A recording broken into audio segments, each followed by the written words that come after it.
నమస్తే, welcome to 99 TV. నేను సంజన. మీరు తరచూ మెట్రోలో ప్రయాణం చేసేవారైతే ఇకపై కొన్ని కొత్త నియమాలు మీ జేబుకు భారమయ్యే అవకాశం ఉంది.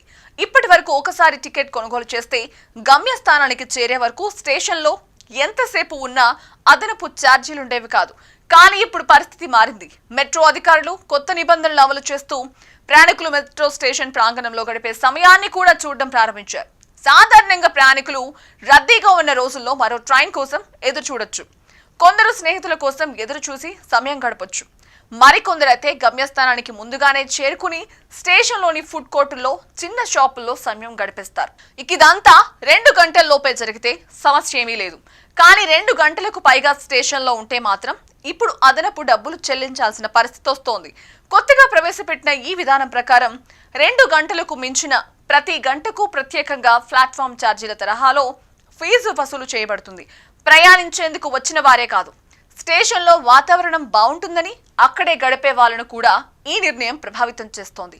ఈ నిబంధనలతో ప్రయాణికులు తమ సమయాన్ని జాగ్రత్తగా వినియోగించుకోవాల్సిన పరిస్థితి వచ్చింది. మొత్తంగా చూస్తే మెట్రో స్టేషన్లను అనవసరంగా టైంపాస్ స్థలాలుగా వాడకుండా ఉండడం కోసం ఈ చర్యలు తీసుకుంటున్నట్టు తెలుస్తోంది. ఇకపై మెట్రోలో ప్రయాణించేవారు 2 గంటల గడువు గురించి తప్పనిసరిగా గుర్తుంచుకోవాలి. లేదంటే మీ జేబుకు చిల్లు తప్పదు. మెట్రోలో కొత్తగా అమలు చేస్తున్న 2 గంటల నిబంధనలపై ప్రయాణికుల్లో ఆందోళన పెరుగుతోంది. పెరుగుతున్న రద్దీకి అనుగుణంగా మౌలిక వసతులను